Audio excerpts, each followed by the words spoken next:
বন্ধুরা, আশঙ্কাই সত্যি হলো। ভারতের সবচেয়ে বড় ম্যাচ উইনার ছিটকে গেলেন চ্যাম্পিয়ন্স ট্রফি থেকে।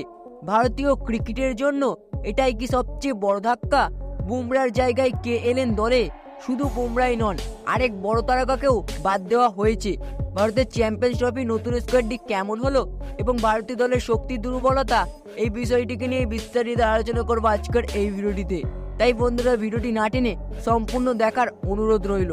বন্ধুরা, ভারতীয় ক্রিকেট ভক্তদের জন্য এটা দুঃসংবাদ। টিম ইন্ডিয়ার সবচেয়ে নির্ভরযোগ্য পেসার জসপ্রীত বুমরা ছিটকে গেলেন চ্যাম্পিয়ন্স ট্রফি থেকে।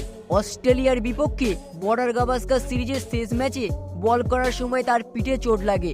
এরপর তাকে তড়িঘড়ি করে হাসপাতালে নেওয়া হয়, কিন্তু সুস্থ হয়ে উঠতে না পারায় বিসিসিআই তাকে স্কোয়াড থেকে বাদ দিয়ে ভারতের অন্যতম সেরা স্ট্রাইক বোলারকে ছাড়া এই গুরুত্বপূর্ণ টুর্নামেন্টে নামতে হবে।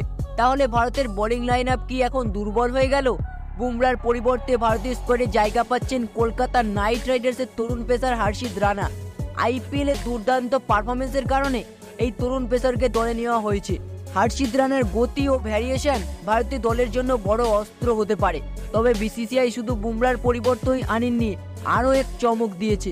ভারতীয় স্কোয়াডে যুক্ত হয়েছেন আরেক কেকেআর তারকা বরুণ চক্রবর্তী, যিনি ব্যাটসম্যানদের জন্য ভয়ঙ্কর হতে পারেন। চমক এখানেই শেষ নয়, বিসিসিআই স্কোয়াড থেকে বাদ দিয়েছে তরুণ ব্যাটিং তারকা যশস্বী জয়সওয়ালকে। তাকে প্রথমে দলে রাখা হলেও শেষ মুহূর্তে বাদ দেওয়া হয়েছে এবং তার জায়গায় সুযোগ পেয়েছেন বরুণ চক্রবর্তী। তো বন্ধুরা, চলুন এবার দেখে নেওয়া যাক ভারতের ফাইনাল স্কোয়াডটি কেমন হলো 2025 সালের চ্যাম্পিয়ন্স ট্রফির জন্য। অধিনায়ক রোহিত শর্মা, সহ অধিনায়ক শুভমন গিল। ব্যাটসম্যানদের মধ্যে দলে রয়েছেন বিরাট কোহলি, শ্রেয়াস আইয়ার, কেএল রাহুল। উইকেট কিপার হিসেবে দলে রয়েছেন ঋষভ পান্ত। অলরাউন্ডার হিসেবে দলে রয়েছেন হার্দিক পান্ডিয়া, রবীন্দ্র জাদেজা, অক্ষর প্যাটেল, ওয়াশিংটন সুন্দর এবং স্পিনার হিসেবে দলে রয়েছেন কুলদীপ যাদব ও বরুণ চক্রবর্তী। পেসার হিসেবে দলে রয়েছেন মোহাম্মদ শামি, আর্শদীপ সিং এবং হর্ষিত রানা। বন্ধুরা, বুমরার অনুপস্থিতি ভারতীয় বোলিং আক্রমণকে কতটা দুর্বল করবে? পেস বিভাগে এখন শামি, আর্শদীপ এবং হর্ষিত রানার উপর দায়িত্ব বেশি পড়ে যাবে। কিন্তু ভালো দিক হলো শামি আবারও মাঠে ফিরেছেন, যদিও তার সাম্প্রতিক পারফরমেন্স খুব একটা ভালো নয়। ভারতের ব্যাটিং লাইন আপ এখন অনেক শক্তিশালী। রোহিত, কোহলি, গিল, আইয়ার সবাই ফর্মে থাকলে ভারতীয় দল ভয়ঙ্কর হয়ে উঠবে।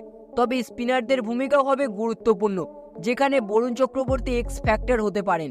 তো বন্ধুরা, আপনাদের কি মনে হয়, বুমরা ছাড়া ভারতীয় দল কি চ্যাম্পিয়ন্স ট্রফি জিততে পারবে, নাকি এটি ভারতের জন্য বড় ধাক্কা হতে চলেছে? তো বন্ধুরা, এই বিষয়টিকে নিয়ে আপনার কি মনে হয় তো অবশ্যই কমেন্ট বক্সে লিখে জানাবেন। তো বন্ধুরা, ভিডিওটি দেখে একটু ভালো লেগে থাকলে অবশ্যই একটি লাইক করে দেবেন এবং চ্যানেলটিতে নতুন হলে অবশ্যই চ্যানেলটি সাবস্ক্রাইব করে দেবেন। ধন্যবাদ।